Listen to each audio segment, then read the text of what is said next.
how to make a cake pop in Blender. So first, let's delete the cube. And now we create a cylinder by pressing Shift A. In the Add a Cylinder box here, we're going to change the vertices from 32 to 8. We're going to tab into Edit Mode, and we're going to extend the cylinder.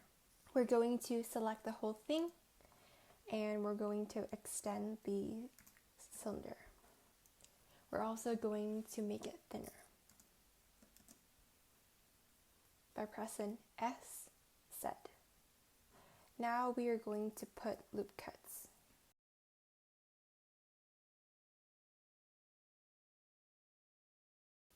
We're going to go up to modifiers, and we're going to add a subdivision surface modifier. Now let's create a sphere.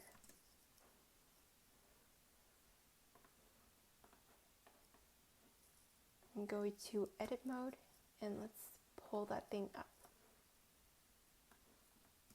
And here you are. Here's the finished cake pop. Now all you gotta do is put some color on the cake pop and you're finished.